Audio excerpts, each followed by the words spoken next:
Tu sais, il y a un truc assez fascinant quand on regarde l'histoire des grandes percées scientifiques ou même artistiques. Ah oui, il y a souvent un schéma qui se répète.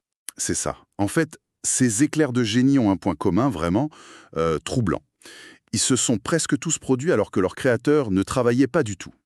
Ils étaient même souvent en train de ne rien faire de spécial, quoi. Bah pire que ça, la plupart d'entre eux étaient carrément en train de s'ennuyer. On a tous en tête la fameuse légende de Newton qui regarde le vide dans un verger avant de capter le concept de la gravité. Ou Archimède dans son bain public, oui. Voilà. Il trouve la solution à son problème de volume en se prélassant dans l'eau chaude, pas du tout courbé sur ses parchemins. Et du coup, ça pose un paradoxe énorme pour notre discussion d'aujourd'hui. C'est vrai que ça va un peu à l'encontre de tout ce qu'on vient de voir. Totalement. On a passé tellement de temps dernièrement à apprendre comment verrouiller notre esprit.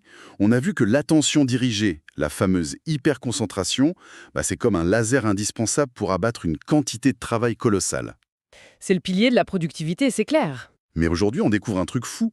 Pour que le cerveau atteigne vraiment son sommet, pour qu'il devienne profondément créatif, il faut avoir le courage de faire très exactement l'inverse. C'est-à-dire tout relâcher, éteindre le laser. Exactement. Ok, on va décortiquer ça, parce que ce mode créativité secret du cerveau, qu'on appelle aussi la dispersion de l'attention ou le vagabondage mental, ça remet pas mal de choses en question. Ah, mais c'est vraiment le grand angle mort de notre culture de la performance, tu sais. On a un peu érigé la concentration extrême en vertu absolue, Ouais, on se dit qu'il faut toujours être à fond. mesurable. Mais le truc, c'est que l'architecture de notre cerveau n'a jamais été conçue pour fonctionner comme ça en continu. Donc le laser, c'est bien, mais pas tout le temps. Exactement. L'hyperconcentration, c'est un état de tension volontaire qui est formidablement efficace pour exécuter des tâches. Mais par nature, c'est réducteur.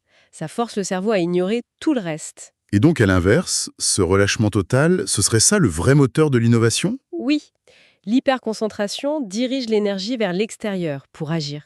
Alors que la dispersion, elle la retourne vers l'intérieur pour relier les idées et synthétiser. Je t'avoue qu'il y a quand même un truc qui me rend un poil sceptique là-dedans. Ah, je t'écoute.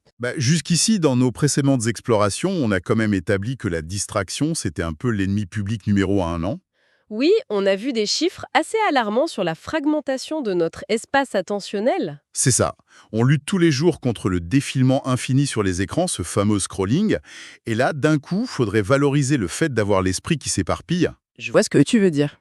Enfin, est-ce que ce concept de relâchement, c'est pas juste un laissez-passer intellectuel super élégant pour justifier la procrastination? Genre, on scrolle sur son téléphone et on se dit «je suis en train de créer». Non, non, c'est une confusion hyper fréquente. Mais en fait, il y a un gouffre cognitif énorme entre la distraction involontaire et ce qu'on appelle la dispersion intentionnelle. Ah, la nuance est dans le mot intentionnel. Totalement. La distraction involontaire, c'est l'environnement qui prend le contrôle de ton cerveau par effraction. C'est la notification qui hurle, la vidéo courte qui te capte l'œil. Ton esprit est littéralement pris en otage et ça épuise tes réserves d'énergie mentale. Ouais, c'est l'ordinateur qui subit plein de pop-up indésirables en gros. Bonne analogie. Alors que la dispersion intentionnelle, le vrai vagabondage, c'est un retrait délibéré. C'est faire le choix de priver intentionnellement son cerveau de toute stimulation externe. On laisse simplement la machine faire ses mises à jour en arrière-plan. Mais du coup, pourquoi est-ce qu'on a tant de mal à faire ça? Je veux dire, s'asseoir sur un banc sans téléphone, sans musique, sans rien faire, ça provoque une vraie angoisse chez beaucoup de gens aujourd'hui. Oh, le silence intérieur terrifie pas mal de monde, ouais. Ce qui est fascinant ici, c'est que cette terreur, elle a des racines évolutives très profondes. C'est-à-dire? C'est de la faute de nos ancêtres? Un peu, oui. Par défaut, quand l'humain s'arrête de faire une tâche, son esprit est aspiré par deux biais assez primitifs. Le premier, c'est le biais de nouveauté. Le cerveau réclame sa petite décharge de dopamine, sa récompense chimique rapide. Ce que nos smartphones nous donnent sur un plateau d'argent, hein. Exactement. Et le deuxième biais, qui est le plus bloquant en fait, c'est le biais de négativité. Ah, la fameuse tendance à voir le verre à moitié vide. Voilà. Dans un environnement préhistorique hostile, un humain en repos devait tout de suite scanner son passé et son futur pour repérer des menaces. C'était une question de survie. Sauf qu'aujourd'hui, le tigre à dents de sabre, c'est nos petites angoisses du quotidien. C'est ça, ces menaces, elles prennent la forme de regrets, d'une angoisse financière ou de ce conflit avec un collègue qu'on n'a pas réglé. Donc, si je résume, notre peur de laisser l'esprit vagabonder, c'est surtout la certitude qu'on va forcément glisser vers une spirale de pensée négative. On fuit ce face-à-face, oui. Mais est-ce que cette peur est vraiment justifiée par les faits? Je veux dire, si on s'assoit dans le silence, est-ce qu'on finit vraiment par ruminer le passé la plupart du temps? Eh bien, non, et c'est ça qui est génial. Les données contredisent totalement cette peur. C'est même une des révélations les plus rassurantes des neurosciences en ce moment. Ah ouais? On rumine pas tant que ça? Pas du tout. En réalité, un esprit laissé libre ne consacre qu'environ 12% de son temps de vagabondage à ruminer des trucs négatifs liés au passé. 12%. Attends, seulement 12%. C'est super faible par rapport à ce qu'on imagine. C'est une fraction marginale. La grande majorité du temps, le cerveau humain, laissé à lui-même, s'engage dans un traitement d'informations super constructif, réparateur et même hyper sophistiqué. Mais du coup, si l'esprit ne regarde pas dans le rétroviseur pendant ces 88% restants, il va où? Il se projette vers l'avant. C'est ce qu'on appelle le biais prospectif. Le biais prospectif, ok. Pendant ce vagabondage mental, le cerveau passe près de la moitié de son temps, environ 50%, à penser au futur. Et c'est là que le contraste avec notre fameux mode d'hyperconcentration est saisissant. Vas-y, dis-moi en plus. Quand tu es enfermé dans une tâche analytique hyper intense, le cerveau ne dédie qu'un minuscule 4% de son énergie à planifier l'avenir. Alors qu'en mode dispersion, on bondit à 26% du temps consacré purement à la planification à long terme et un autre grand pourcentage à la simulation de scénarios. Ah ouais, la différence est énorme. Mais j'aimerais qu'on trouve une image pour bien capter ce mécanisme. Parce que quand tu dis planifier l'avenir, moi ça me fait penser à remplir un agenda à Outlook, tu vois? Oui, ça sonne très fastidieux. Grave. Ça exige de la concentration de faire ça. Comment le vagabondage, qui est censé être relâché, s'y prend pour planifier? C'est un super point. Faut pas voir ça comme une planification rigide ou logistique. Si on relie ça à une vision plus globale, imagine une armée en marche. Ok, j'ai l'armée en tête. L'hyperconcentration, c'est cette armée qui avance en rang serré. Les yeux seront fixés sur la route, juste devant, pour ne pas trébucher. Le truc, c'est que si la route mène direct dans un ravin, personne ne verra à temps. Parce qu'ils ont tous le nez dans le guidon. Exactement. Le vagabondage mental, c'est le moment où l'armée fait une pause. On envoie des dizaines d'éclaireurs courir dans toutes les directions à travers la forêt. Ah, j'aime beaucoup cette image des éclaireurs. Ces éclaireurs, ils explorent des chemins improbables, ils repèrent les dangers de loin, et ils reviennent avec une carte mentale beaucoup plus vaste de la situation. L'esprit simule des conversations, il teste les conséquences émotionnelles d'un choix potentiel. Comme dans un livre dont on est le héros, tu vois. Donc sans ces éclaireurs, on fonce juste tête baissée. Voilà, on reste bloqué en mode pilote automatique. Et d'ailleurs, ce pilote automatique gouverne près de 40% de nos comportements au quotidien. C'est fou. Bon, l'idée d'envoyer des éclaireurs pour éviter le mur, c'est hyper puissant. Mais c'est là que ça devient vraiment intéressant sur le plan pratique. Comment on fait au quotidien, c'est ça, hein? Ah oui, hein. Comment on déploie concrètement ces éclaireurs sans finir par, oups, ouvrir une appli réseau social et flinguer tout le processus? Parce que le gros danger de l'inaction aujourd'hui, c'est la consommation passive. C'est le piège classique. Remplir le moindre silence avec du contenu numérique, ça paralyse complètement les éclaireurs. Donc pour éviter ça, il y a 3 modes tactiques précis pour s'éparpiller de façon utile. Ok, je note. Quel est le premier mode? Le premier, c'est le mode capture. Là, l'approche est volontairement minimaliste. Tu t'isoles pendant environ 15 minutes avec juste un carnet et un stylo, rien d'autre. À l'ancienne, quoi. À l'ancienne. Et tu notes absolument tout ce qui te passe par la tête, sans aucune hiérarchie, sans aucun filtre. Le but, c'est de capturer la charge mentale brute. Je me permets d'être un peu dubitatif là-dessus. Vas-y, pourquoi? Voir une liste de 50 trucs inachevés, écrits noir sur blanc sur mon carnet, perso, je trouve que ça paralyse plus que ça ne libère. C'est hyper anxiogène. Pourquoi ça marcherait neurologiquement de faire une liste d'angoisse? C'est une réaction super légitime. On se dit que matérialiser la source du stress, ça va l'amplifier.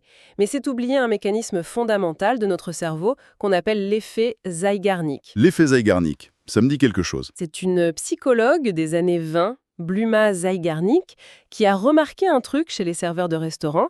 Ils pouvaient mémoriser des commandes incroyablement complexes de tête sans rien noter. Ouais, on a tous connu un serveur comme ça, c'est impressionnant. Mais le truc de fou, c'est qu'au moment précis où l'addition était payée, à la seconde même, le serveur oubliait instantanément toute la commande. Il n'en gardait aucune trace. Ah ouais, la mémoire se vide dès que c'est réglé. C'est ça. Le cerveau humain crée une tension cognitive très forte, comme une alarme continue, pour toutes les tâches inachevées. Tant que l'idée ou le problème reste en suspens dans ta tête, l'alarme sonne en arrière-plan. Et ça doit bouffer une énergie folle. Ça consomme énormément de mémoire vive, donc l'acte physique d'écrire, de capturer l'info sur un support externe, ça signale au cerveau que la donnée est sécurisée. Donc faire sa liste, c'est l'équivalent cognitif de payer l'addition au resto. Exactement. Le système d'alarme s'éteint. Évidemment, ça ne résout pas le problème d'écrire qu'il faut payer ses impôts, mais on fait un déchargement cognitif massif. L'espace attentionnel redevient libre. Ok, je comprends mieux. Vider son sac sur le papier, c'est top pour l'encombrement mental et les petites tâches de fond. Mais quid du deuxième mode? Le deuxième mode, c'est la résolution de problèmes. C'est quand on fait face à un vrai mur cognitif. Un choix de carrière, une stratégie complexe, un truc où faire une liste ne suffit pas. Et comment ça marche? Au lieu de laisser tout sortir au hasard comme dans le mode capture, ici on place une question floue au centre de la table mentale. Et ensuite on prend du recul. On laisse l'esprit graviter autour sans essayer de forcer une conclusion logique. On ne cherche pas la réponse directement en fait. Non, on laisse les pensées heurter le problème sous différents angles, faire des détours par des souvenirs perso, des analogies. C'est vraiment l'incubateur parfait pour les dilemmes un peu nuancés. On pose le problème et on tourne autour au lieu de foncer dessus. C'est séduisant. Et il y a un troisième mode, si je dis pas de bêtises, qui est considéré comme le plus puissant au quotidien. Oui, le mode habitude. Et c'est souvent le préféré des gens. L'idée, c'est de s'engager dans une activité physique simple, répétitive, qui demande presque aucune charge cognitive. Du genre, Genre marcher dans la nature, prendre une longue douche, ou même des tâches ménagères comme faire la vaisselle ou plier du linge. On occupe juste assez le corps pour que l'esprit puisse se détacher complètement. attends, je t'arrête sur la vaisselle et le linge. Parce qu'autant une marche en forêt, je vois très bien comment ça détend, mais plier des chaussettes, est-ce que ça crée vraiment un état propice à la haute créativité? Pour moi, ça ressemble juste à une énorme corvée. Et c'est une excellente observation de ta part. C'est même une distinction neurologique cruciale. Si tu vis la tâche comme une corvée frustrante, ça ne marchera pas. Ah, je le savais. Les études sont formelles. Pour que ce mode habitude soit efficace, la tâche doit induire un état d'esprit positif ou au moins une satisfaction légère. Pourquoi l'humeur joue un rôle là-dedans? Parce que l'humeur positive modifie littéralement la physique de ta cognition. Les émotions négatives, elles agissent comme un tunnelier. Elles rétrécissent l'espace attentionnel pour nous focaliser sur une menace. Comme l'armée qui avance avec des œillères. Voilà. À l'inverse, une émotion positive élargit considérablement cet espace. Quand tu es détendu en prenant une douche chaude, ton cerveau devient capable de maintenir beaucoup plus de concepts simultanément dans son espace de travail. C'est cette expansion qui permet aux idées de se rencontrer. C'est exactement ça. Ça permet à des idées très éloignées d'entrer en collision. Tu sais, ça me fait penser à une métaphore pour bien distinguer nos deux grandes approches du travail mental. Ah, je suis curieuse, dis-moi. L'hyperconcentration dont on a tant parlé avant, c'est un peu comme si on allait activement chercher des briques de Lego. On lit des rapports, on écoute des conférences, on mémorise des faits. On collectionne plein de petites pièces précieuses. Je vois. Sauf qu'une montagne de Lego, ça fera jamais un château toute seule. Et du coup, la dispersion de l'attention, ce fameux vagabondage avec une humeur positive, c'est le moment où on arrête de chercher une nouvelle pièce. On s'assoit, on regarde le tas et on laisse les briques s'assembler presque d'elles-mêmes pour construire un truc inédit. Mais cette métaphore des Lego, elle est scientifiquement irréprochable, hein. Ah bah merci. Sans la collecte de briques par l'apprentissage profond, le vagabondage ne produira que du vide. Faut avoir la matière. Mais sans l'assemblage, l'apprentissage reste une accumulation stérile. Et cet assemblage, il se passe où dans le cerveau? C'est une signature très claire. C'est l'activation de ce qu'on appelle le réseau par défaut. Le réseau par défaut? C'est un vaste ensemble de régions cérébrales qui s'illuminent d'un coup dès que ton attention arrête de se focaliser sur une tâche extérieure. Quand le laser s'éteint, le réseau par défaut s'allume. Et concrètement, comment ce réseau arrive à connecter des trucs que notre esprit logique n'arrive pas à voir? Il se passe quoi physiquement dans la tête? Quand tu utilises la concentration intense, tu actives le réseau exécutif central.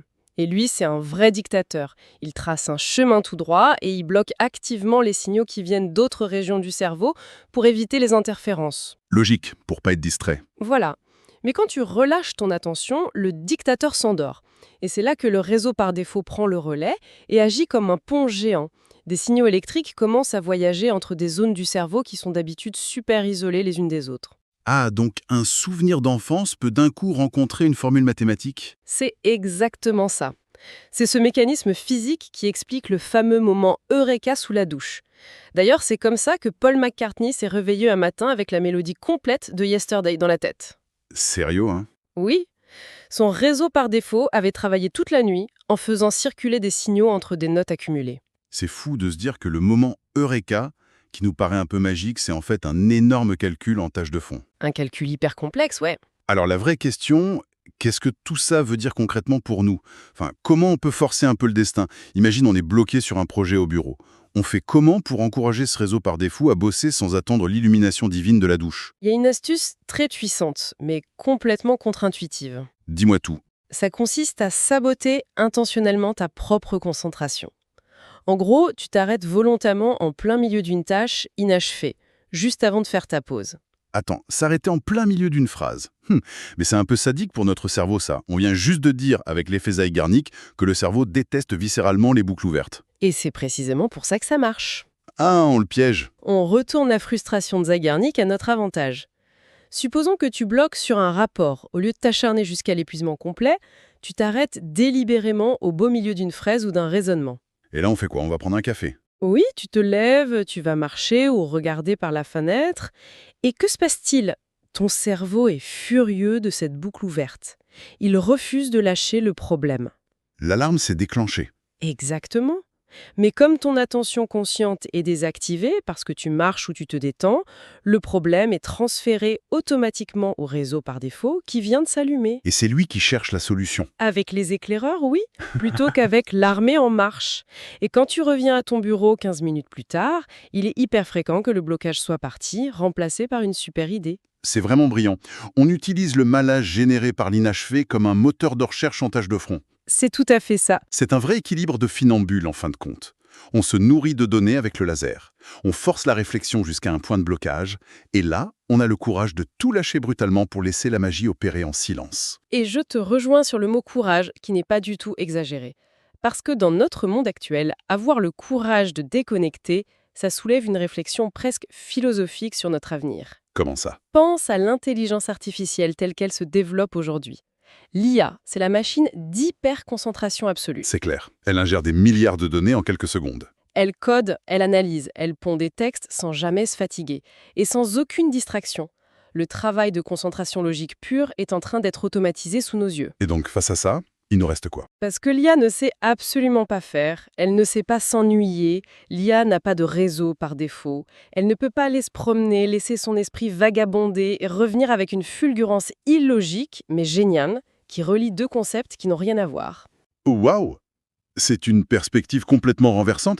Ça veut dire que, dans un futur super proche, notre capacité à verrouiller notre esprit, à se concentrer comme des machines, ça sera devenu banal. Puisque les machines le feront 10 fois mieux que nous. Mais paradoxalement, cette capacité à s'éparpiller, à s'ennuyer, ce vagabondage mental qu'on a stigmatisé comme de la paresse pure et dure pendant des années, ça va devenir notre véritable atout humain, notre compétence irremplaçable. C'est la conclusion inévitable. Savoir laisser l'espace mental ouvert pour créer des connexions inattendues, c'est ce qui nous distinguera toujours des algorithmes. Le fait d'avoir le courage de s'ennuyer. Voilà.